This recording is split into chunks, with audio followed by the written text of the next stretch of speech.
Welcome to Emergence with Elira, where we explore the fusion of spirituality, psychology, energetics, and entrepreneurship. I'm Elira Tachkuti, your guide on this journey into unfolding new, conscious, heart-based business paradigm and our own emergence through that. I want to talk about how to build meaningful, sustainable businesses that truly resonates with our essence, our integrity, capacity, soft power, and extrasensory, sensitive nature, while redefining success in today's world. Hello, beautiful beings. And this episode is very vulnerable and dear to my heart because this episode is my personal story. I've never told, not the way I want to tell now. And it's been 10 years and it never felt right. And now I got a very harsh negative comment, my first naysayer, and it activated something in me. And I decided to sit down and take you to my heart. Tell you my story, tell you my why of my mission.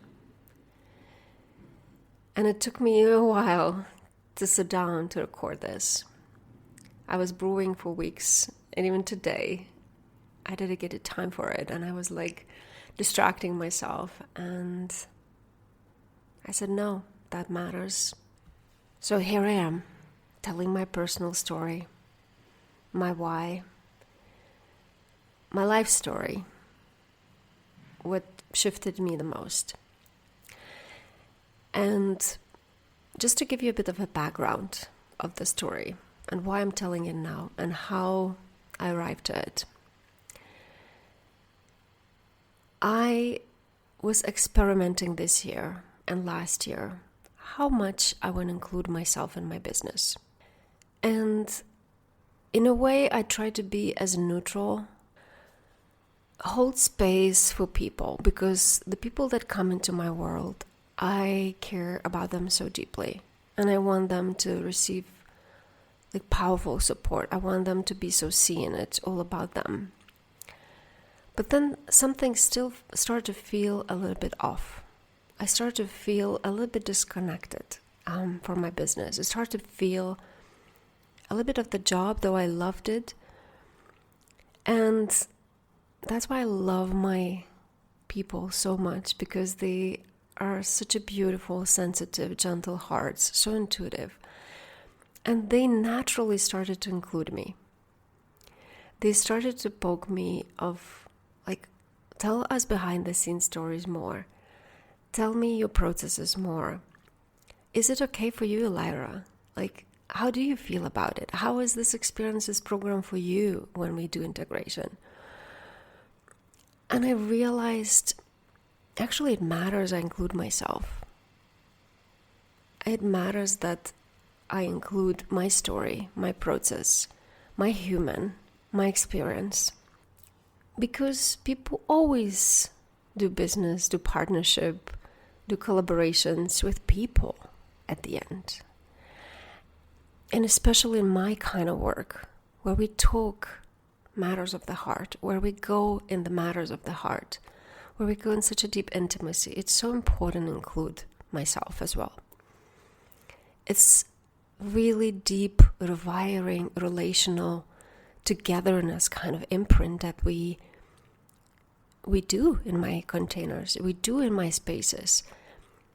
And if there's you and there's no me, there's no really us. Us can exist only if there's you and there is me. Then we can create. If it's only me and there's no you, there's also no us, right? So I was experimenting on this balance of how much I include myself, how much I share my processes, how much I share behind the scenes, how behind the scenes are actually the scenes that I want to share, front scenes. How does it matter? Where's the balance for me? And I think it's very personal to everyone. And in general, I'm a very private person. I'm very hermit. I love to keep processes to myself. I love to contemplate for myself. I love to arrive into my meaning on my own before I let anyone else to make a meaning about it. But this year, and actually a few years ago, something happened that became a tipping point. So those who know my story, you know that animals mean the world to me. They're my healers, the healers of my heart. They're my anchors. They're my protectors. They're my family. And the biggest time of part of my life, I repressed this part of me. And just a few years ago, I unlocked and opened this part, and I started to receive animals every year. So it was 3-4 years ago that this channel kind of opened up, and cats start to show up at my door. And I share this and what it did to me with my clients on the go. And it was so funny because every time they showed up when I launched something. When I launched the program, I get a new cat. And I was joking that I cannot launch anything anymore because, my goodness, where does it end? And every cat that came became a message, became part of me that I was invited to integrate, became part of the process or the journey that I was going to embody, integrate more. It was also the space holder for whatever I was launching. And it was also very symbolic. So I shared that a lot. And this year, I had a very, very intense negative energies kind of attack. And I was a little bit in my vulnerability. I was not holding my power. I missed red flags. So, whoa, my goodness, they went in and almost destroyed me. And it also was because of the place I was living and moved in to live. It's very hard to not to relax and hold the guards all the time when you're at home. And it went so bad that all my cats' health went so down. My health went so down. I, literally at a certain point, long story short, my friends literally scooped me and took out of that place. And I moved to another place. And then everyone started to recover. My cats, my health, my heart.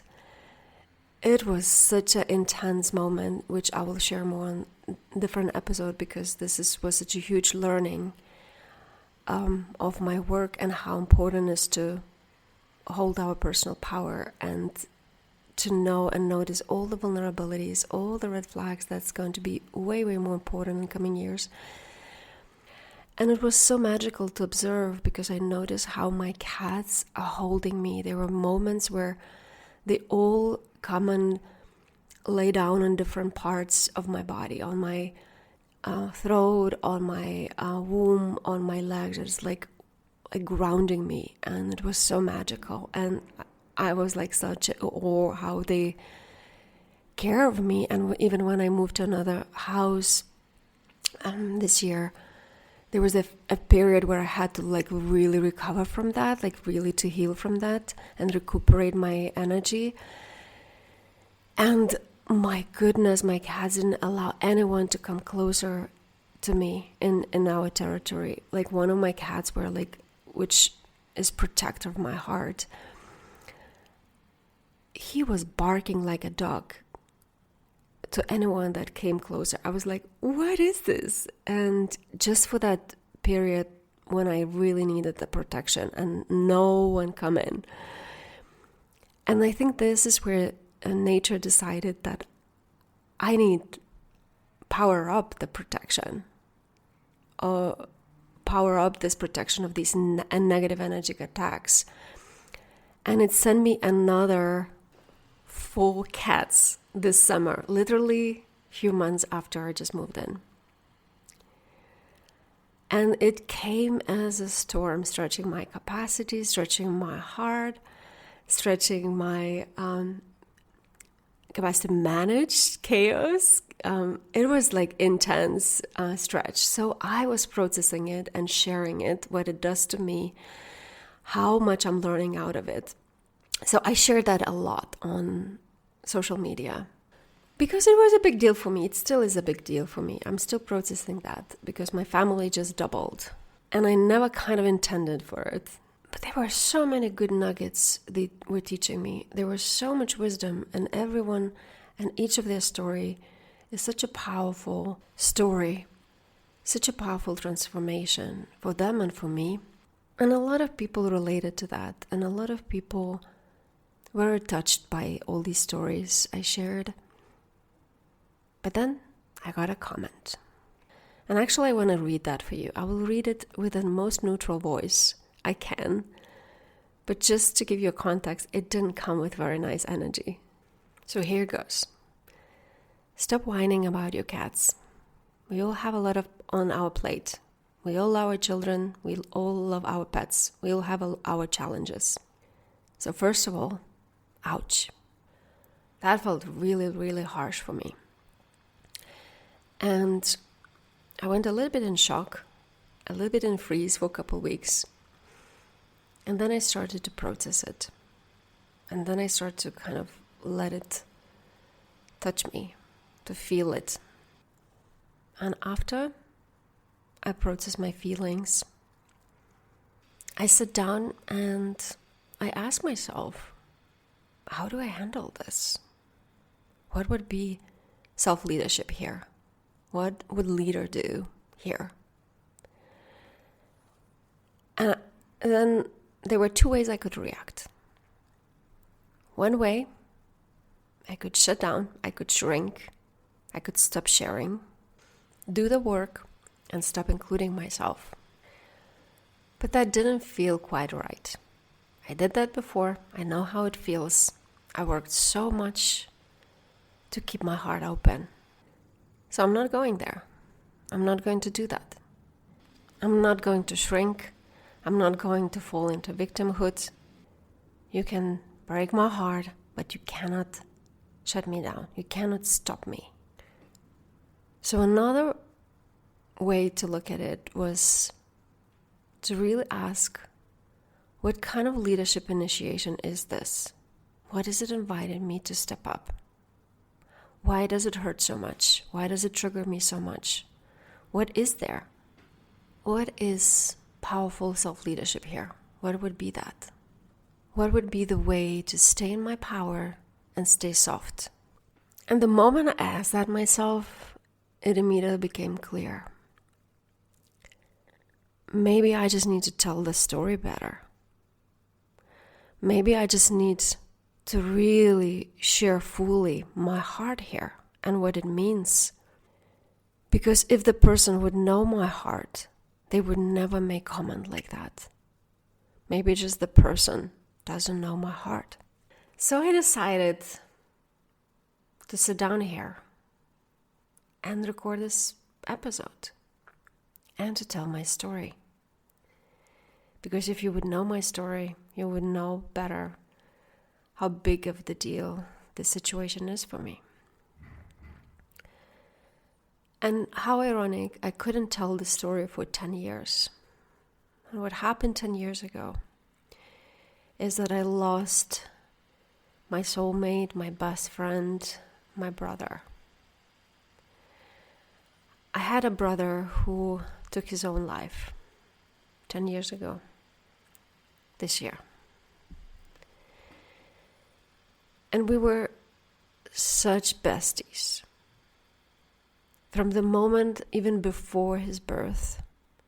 And his birth was a miracle. And my mom was always telling me, I feel like you called him in. Because my own birth was complicated, and after my mom couldn't have more children. But then I started to play with my invisible brother. I was connecting with him. I could feel him in the field. And I became obsessed. Like I was already bestie before he came into this earth. And then magically my mom got pregnant, and my mom delivered the baby okay.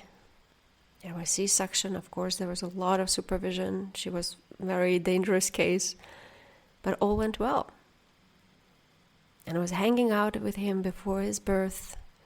And when he was at home, I started to have stomach pains and like huge spasms. And I couldn't sleep, and my parents took me to the doctors, and everything was fine. They said, like, we don't know what's going on. And thankfully I had a like amazing children doctor. And she said, do you let her sleep with a brother? Do you let her?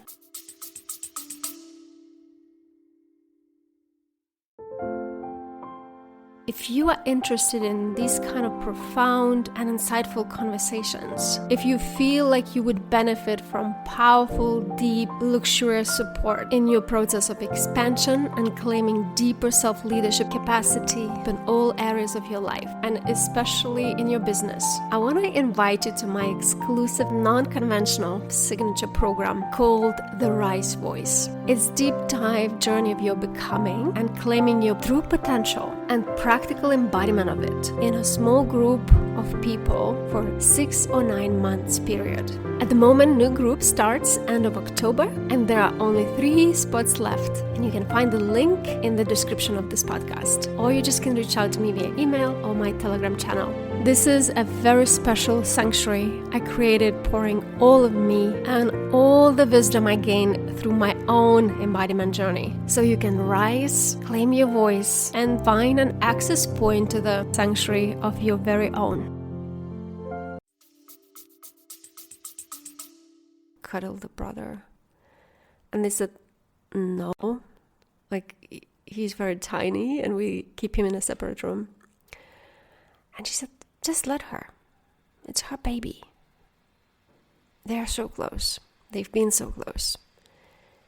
And believe me or not, I was holding him, not letting go. And my stomach aches, spasm disappeared. I started to eat well again. I was so stressed that I was waiting for him so long. I was like, so wanted to meet him, and suddenly I'm separated. And that was all our life. We were besties. We were soulmates. Sometimes my mom said, like, I feel like it was your child. We were so connected. And he was such a bright soul. His life path here was path of love. And he was so pure, so sensitive. But as we know, this world is not very welcoming for these kind of souls, especially men, to allow to be sensitive, to process emotions. And he had a very funny personality. He handled everything with humor, which was his biggest gift. He had absolutely sharp and very intelligent, very high level of humor, which was his gift, but also at the end biggest weakness, because that covered his depression. And I learned there's called smiling depression, when people joke, when people learn to adapt to society through the humor, but inside they feel like shit. They feel disconnected, they feel alone. And then this gap between distortion of like people not seeing their sadness, not meeting them, creates the bigger gap and disconnection. And he started to withdraw. It's been years actually. And we thought maybe it's the personality, maybe he's just more hermit like that. And then I moved to another country to live, so I was not so much around as I would love to. And then one day I got heartbreaking news, and heartbreaking is underestimation. I literally got a call and I was told, like, he's gone. He's gone. They found his body. He took his own life. And I can't tell you how it broke my soul. It's like someone was tearing apart my intestines in 12 different directions. I completely crashed for years. I'm so grateful of the people around me at that time. My boyfriend, my best friend, they arranged the flight ticket back home. I was delusional. I didn't know what I was doing. It turns out I got a first class. The airplane staff really were so good to me because I just couldn't stop crying. I was at absolutely, utterly shock. And it took me 6 years to cry, like literally cry every day, then every second day.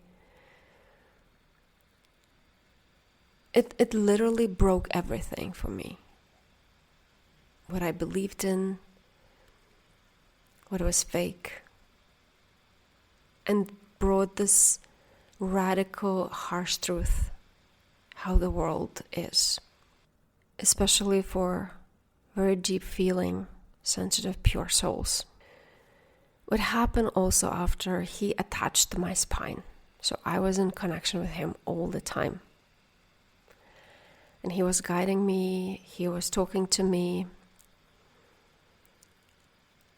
And there was a goodbye letter, very beautiful letter to all of us. And I still remember sitting in the police, and the police were reading this. And the police were shaking their head like, I don't understand why he took his own life. Like, it looks like such an amazing, beautiful soul. Like, this shouldn't be any reason to leave the world. Because he wrote such a beautiful message to all of us, to our family, to my mom, to my dad, and we were all in shock, sitting there in confusion. And deep down somewhere, I got it. I knew it. It makes sense to me.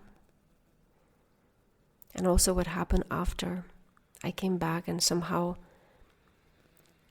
I was left alone for a few hours, and then my brother guided me in the car.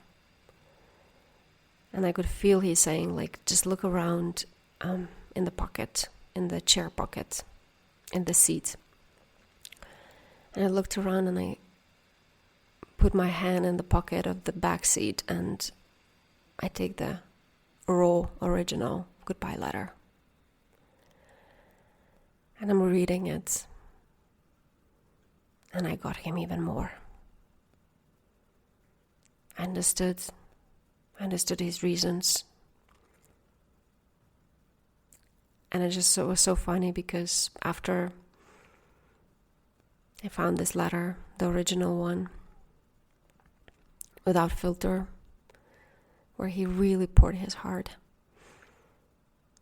This car was taken because it was his car, and we sold the car and we cleaned the car. And I'm so glad I found that letter, because my mom would have found it and would have broken her, because at that moment, like, it was, sometimes we're not ready to handle the truth, the raw truth, when we're grieving. But I could, and I never told anyone, but I understood, and I never blamed him for his choice. What I got really angry towards is the society, the world we're living in. Because I could really feel it was not his fault. It was infrastructure. It was the humanity or lack of humanity. It was lack of space for these beautiful souls to thrive. Because it seems like everything is against them in this world. Everything is to sabotage them, to make them small, to make them doubt themselves, to make them feel that they don't belong.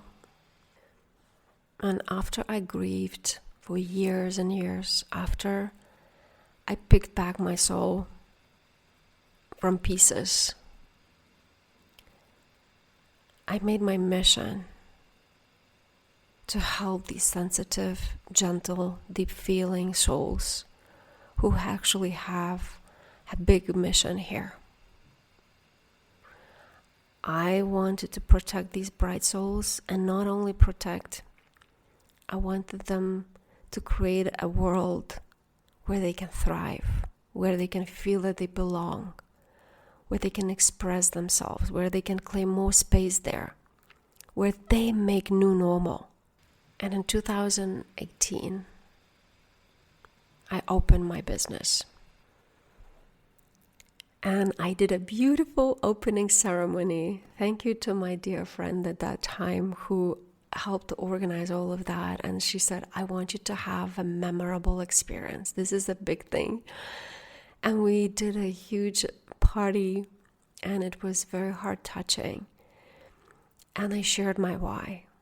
And I remember sitting there in this beautiful space with the big windows, and we saw the harbor and the sunset was going down, and we had candles, and I was just sitting and sharing with my heart people at that time how fucked up world it is if being yourself is the hardest thing in the world.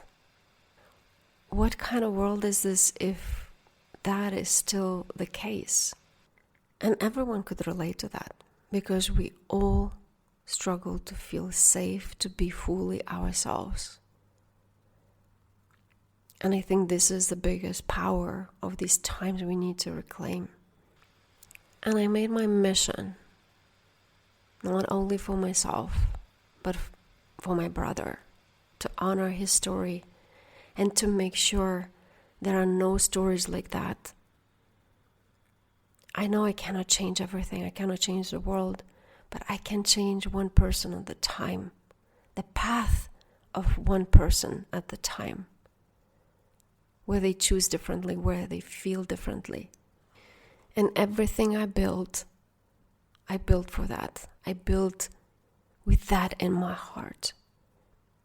Every obstacle I had, every negative frequency attack I had, negative energy attack, disturbances I had, like it's insane amount of that I had in my business.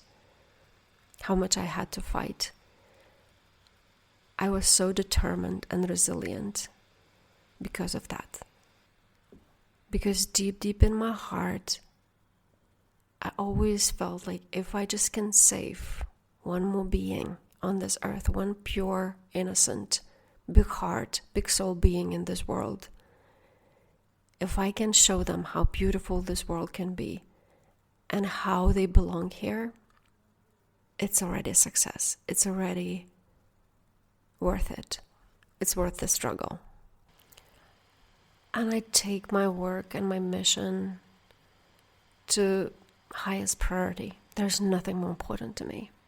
And for those who know me, who work with me, who get to be in my spaces, you know how responsibly I take the care for you.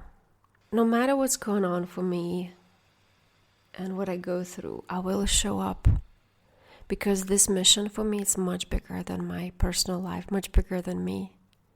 I will go into most uncomfortable places in myself in order to be the leader, to be the healer, to be the visionary you need, the role model you need in order to fulfill my mission. I'm so committed. I'm so committed for these beings, because I think it's our time to reclaim the earth and reclaim our power through reclaiming the most vulnerable, most sensitive, most pure and innocent parts of ourselves, through reclaiming our heart in a way. And this is where the soft power movement started to take roots for me. But my family concept got shattered. My mom started to lose hair because of the stress, because of the shock. My dad had a heart attack, because we all actually in the hearts of the hearts are sensitive. And losing the child, losing your closest friend is beyond painful. Those who experience that, you know. Those who don't, I never wish you to experience that. And my family really went through huge deformation in a way. A lot of things started to get into friction. We didn't know how to relate anymore. It's like the family we had is gone. Christmas started to be very difficult because this is where we built the most culture and fun of our family. And I remember one day sitting in the garden with my parents. It was literally not long after my brother passed. I said, I don't think I will have children, and I don't think I will have family. I love so deeply, and I cannot bear the pain of this. And I will never forget the look in their eyes, the confusion, because I just crashed another concept of family they had. So my family concept for them and for me, like literally shattered in pieces. And for many years, I chose to be alone. I chose to heal my heart. I chose to find my truth, to build myself, to build my personal power, to build my extrasensory abilities, my multidimensional essence. In other words, I needed to be alone to embrace that leader in me and deeply heal my heart. Because no matter how tragic this event was, it was a catalyst for all the walls I built around my heart, all the false identities I had. It cracked open everything what was not true, and everything had to fall. So I went through very deep transformation inside, and I really appreciate those years. And I even detached from the fact and the concept of family. I wanted to find the home within. I want to find the soulmate with myself first. And I didn't have any expectations. And I would be okay either way, because I found the peace within. I found my mission. That's the core of me, of my life, of my home. It's not a job for me. I don't close the door and forget about it. It's like, it's my essence. That's what I breathe. That's what I'm here for. This life story was just the huge catalyst for the mission I was here anyway to bring. But then people start to gather. The most beautiful people start to gather. The sensitive, the pure, the big heart people. And oh my goodness, it touches my heart to the depth of the depth. And then animals started to gather. One by one, gently. It's like nature's way of saying, you're not meant to be alone. And we will send you the purest beings that can be your family, that you can start titrating, like building the capacity to let and build your family in different ways. And those animals showed up not in a way of like, oh, that's the beautiful, healthy, gorgeous cat, and I'm just having easy time and is enjoying this new member. No, they showed in the most extreme cases of trauma, of almost near death. And with some of them, I literally struggled for 7 months to keep them alive and to bring them to life. And it was, some of them were so traumatic that I had to stay with them for weeks, holding them in my heart, because they just didn't leave my heart. They just laying on it. It was really, really intense entrance. But every time I just couldn't hold myself. It was just so strong in me. It's like, if I can save this being, this pure being who came to me, literally at my door, they all came at my door. And at the moment I have 7 cats and the turtle, all rescued, all injured, all traumatized.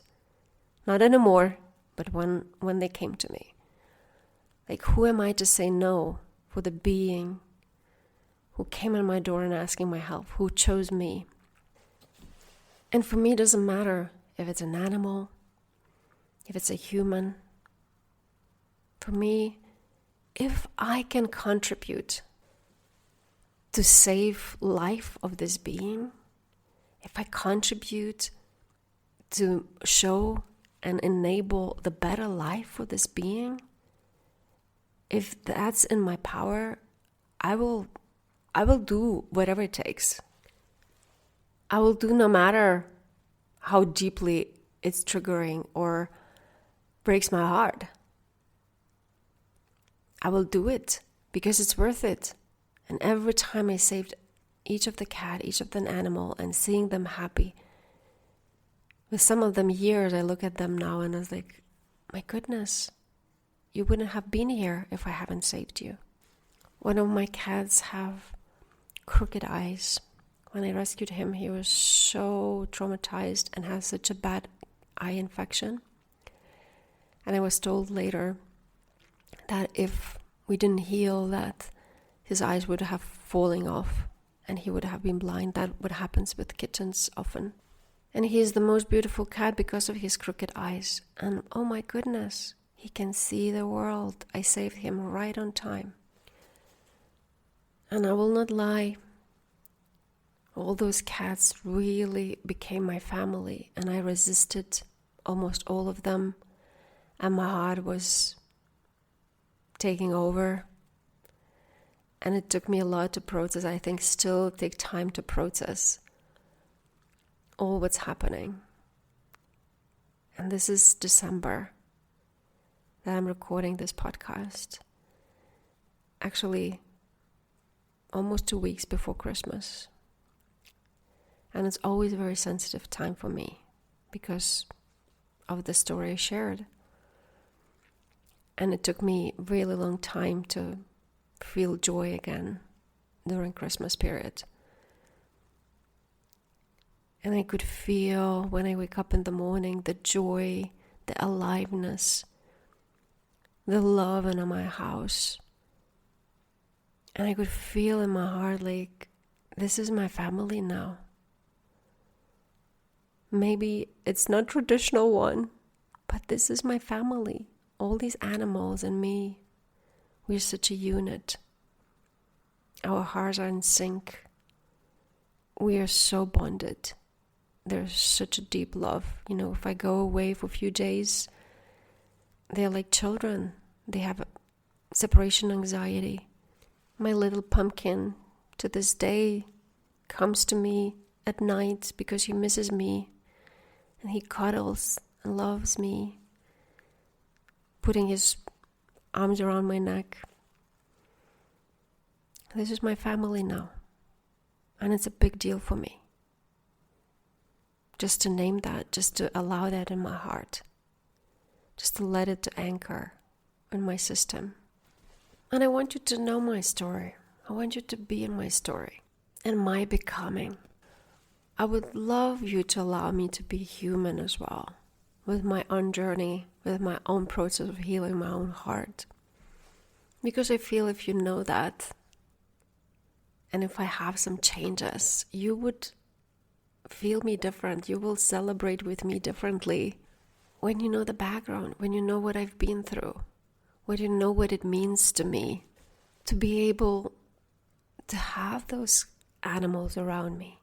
To be able to share how deeply it touches my heart, how they heal my heart. Because you know that saying, the bigger the love, the bigger the heartbreak, the grief. And I love really deeply. I know that because I observe the world, I observe the people. I want to be free in my heart, in my life, in my business. And I'm sharing this for you, but also for myself. For giving permission to be more in the process, more into alchemizing the heart. Because especially in business, we are so used to and conditioned to be perfect, to speak only when we have all this shit together, show up only when we know it all, only be authority and wise. And I love that, and I'm that too. But I also want to let the process be the process. I want to allow myself to share just because I'm free.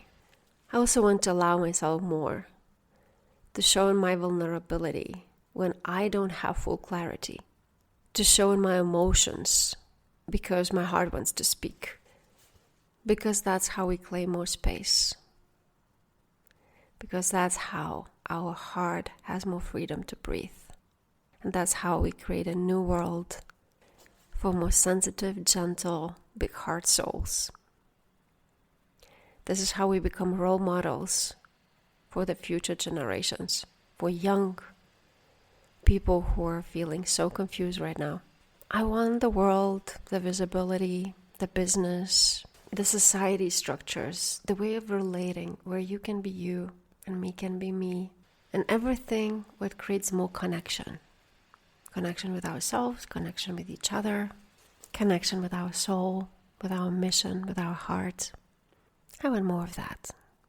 And that's why I'm sharing this. And this comment was such a catalyst and some sort of initiation of completion and the start of new beginning. And thank you so much for listening this, being in my heart, being in my world, being in my vulnerability, taking your time to hear my story, taking your time to know me, to understand me more, to connect with me more. Because for me, my business is beyond money, beyond offers, beyond traditional approach. You can buy my love, my care, but you also cannot destroy my mission. You cannot stop me with your harsh comments. It just fuels me. It just invites me to step into my leadership even more. Because I also know people who are connected with their sensitivity, their heart, would never make comments like that to another person. Because they know there is another person. There's a human there. It's not a machine. So next time, if I'm triggering you with something I said, something the way I do, something the way I show up, if you triggered in other people, programs, offers, their message, before you go and criticize, take a deep breath and remember that maybe there's a human, sensitive human, who is trying to do their best, who is giving their all. And that maybe that human that you demand perfection from, having own human process experience, own human journey. And also reflect yourself. Are you allowing the humanness in you, the imperfection in yourself? If you're so harsh on the others, is it allowed? Can it be okay? Or you're criticizing internally yourself as well? I don't fully know what is there, especially when it comes to business, when it comes people paying you money. It suddenly somehow becomes mechanic. Not always, but I notice that a lot of the cases, it's somehow we forget that there's human trying to do their best. And I think especially in these times where machines and perfection and AI is kind of taking over the business world, I think humanness is more needed than ever. Especially in these times we are living in, what we all are going through. I think humanness and care needs to be included and allowed even more, not less. And now give yourself a moment and feel your body. Close your eyes and let this information, this episode, go through your body, anchor in your body. Let it feel how it touches you and what sensations it brings up.